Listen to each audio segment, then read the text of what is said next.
മുൻഗണനാ റേഷൻ കാർഡിനെക്കുറിച്ച്, അതായത് മഞ്ഞ അല്ലെങ്കിൽ പിങ്ക് കാർഡിനെക്കുറിച്ച് സംസ്ഥാന സർക്കാരിന്റെ ഭാഗത്തു നിന്ന് വലിയൊരു പ്രഖ്യാപനമാണ് ഇപ്പോൾ വന്നിരിക്കുന്നത്. മഞ്ഞ, നീല റേഷൻ കാർഡ് ലഭിക്കുന്നതിനുള്ള അർഹതാ മാനദണ്ഡങ്ങളിലാണ് മാറ്റം വരുന്നത്. അതായത് 1000 സ്ക്വയർ ഫീറ്റിൽ കൂടുതൽ വിസ്തീർണമുള്ള വീടുകളും 4 ചക്ര വാഹനങ്ങളും നിലവിലെ സാമൂഹിക സാഹചര്യത്തിൽ ആഡംബരമല്ല എന്ന അഭിപ്രായം പരാതികളായി ലഭിച്ചതിന്റെ അടിസ്ഥാനത്തിലാണ് സർക്കാർ പുതിയ മാറ്റത്തിനൊരുങ്ങുന്നത്. എന്തൊക്കെയാണ് മാറ്റങ്ങൾ, ആർക്കൊക്കെയാണ് ഇതിന്റെ ഗുണം ലഭിക്കുക തുടങ്ങിയ കാര്യങ്ങൾ വിശദമായി അറിയാം ഓൺലൈൻ വീട് മലയാളത്തിലൂടെ.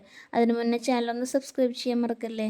ഇപ്പോൾ പുറത്തുവരുന്ന വിവരങ്ങൾ പ്രകാരം മുൻഗണനാ റേഷൻ കാർഡ് ലഭിക്കുന്നതിനുള്ള അർഹതാ മാനദണ്ഡങ്ങൾ പുനഃപരിശോധിക്കാൻ തീരുമാനമെടുത്തിരിക്കുകയാണ് സംസ്ഥാന സർക്കാർ. 2017 ഉത്തരവ് പ്രകാരം 1000 സ്ക്വയർ ഫീറ്റിൽ കൂടുതൽ വിസ്തീർണമുള്ള വീടുള്ളവർ, സ്വയം ഓടിക്കുന്ന ടാക്സി ഒഴികെ 4 അതിലധികമോ ചക്രമുള്ള വാഹനമുള്ളവർ, കുടുംബത്തിന് 1 ഏക്കറിലധികം ഭൂമിയുള്ളവർ എന്നിവർക്ക് മുൻഗണനാ റേഷൻ കാർഡിന് അർഹതയില്ല. എന്നാൽ കഴിഞ്ഞ 8 വർഷത്തിനിടെ ജനങ്ങളുടെ ജീവിത സാഹചര്യങ്ങളിലും സാമ്പത്തിക അവസ്ഥയിലും വലിയ മാറ്റങ്ങൾ സംഭവിച്ചിട്ടുണ്ട്. 1000 സ്ക്വയർ ഫീറ്റ് വീടുകളും 4 അതിലധികമോ ചക്രമുള്ള വാഹനങ്ങളും നിലവിലെ സാമൂഹിക സാഹചര്യത്തിൽ ആഡംബരമല്ല എന്നാണ് പലരും ഉന്നയിക്കുന്ന വാദം. ഭിന്നശേഷിക്കാരായ കുടുംബാംഗങ്ങൾക്കായി 4 ചക്ര വാഹനം ഉപയോഗിക്കുന്നവരുമുണ്ട്. അതുപോലെ തന്നെ ചില കുടുംബങ്ങൾക്ക് പഴയ ഒരു കാർ ഉണ്ടായിരിക്കാം, എന്നാൽ അവർക്ക് സ്ഥിര വരുമാനം ഉണ്ടാവണമെന്നില്ല. ചിലർക്ക് ചെറിയ ഭൂമിയുണ്ടെങ്കിലും അതിൽ നിന്ന് യാതൊരു വരുമാനവും ലഭിക്കാത്ത അവസ്ഥയും ഉണ്ടാവാം.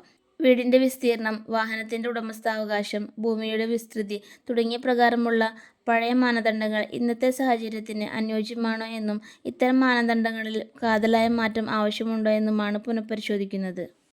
ഈ മാറ്റം നിലവിൽ വന്നാൽ 1000 സ്ക്വയർ ഫീറ്റ് കൂടുതലുള്ള വീടിന്റെ പേരിലോ വാഹനത്തിന്റെ പേരിലോ മുൻഗണനാ കാർഡ് ലഭിക്കാതിരുന്ന കുടുംബങ്ങൾക്ക് അർഹത ലഭിക്കും. അതുപോലെ തന്നെ നിലവിൽ അർഹരായിട്ടുള്ള മുൻഗണനാ കാർഡ് ഉള്ളവർക്ക് വലിയ വീടുള്ളതിന്റെ പേരിൽ അർഹത നഷ്ടപ്പെടില്ല. യഥാർത്ഥത്തിൽ സാമ്പത്തികമായി പിന്നാക്കം നിൽക്കുന്ന കുടുംബങ്ങളെ കൂടുതൽ കൃത്യമായി കണ്ടെത്താൻ സാധിക്കും. മുൻഗണനാ റേഷൻ കാർഡിനുള്ള പഴയ അർഹതാ മാനദണ്ഡങ്ങളിൽ മാറ്റം വരുത്തി പുതുക്കുന്നതിനുള്ള പ്രാരംഭ ആലോചനകളാണ് സംസ്ഥാന തലത്തിൽ നടക്കുന്നത്. മാനദണ്ഡം പുതുക്കി റിപ്പോർട്ട് നൽകാൻ ഭക്ഷ്യമന്ത്രി അനൂപ് ജേക്കബ് സിവിൽ സപ്ലൈസ് കമ്മീഷണർക്ക് നിർദ്ദേശം നൽകി.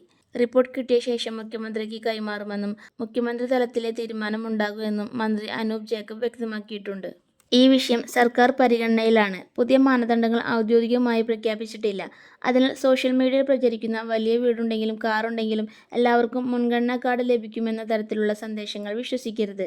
സർക്കാർ ഔദ്യോഗിക ഉത്തരവ് പുറത്തിറക്കുമ്പോഴാണ് അന്തിമ തീരുമാനം അറിയുക. ഈ വിഷയത്തിൽ സർക്കാർ പുതിയ ഉത്തരവ് പുറത്തിറക്കുമ്പോൾ അതിന്റെ മുഴുവൻ വിവരങ്ങളും ഓൺലൈൻ വീട് മലയാളത്തിലൂടെ നിങ്ങളിലേക്ക് എത്തിക്കുന്നതാണ്. അതിനുള്ള വീഡിയോ ലൈക്ക് ചെയ്യൂ, ഷെയർ ചെയ്യൂ, ഒപ്പം ചാനൽ സബ്സ്ക്രൈബ് ചെയ്യാനും മറക്കല്ലേ. Thank you for watching.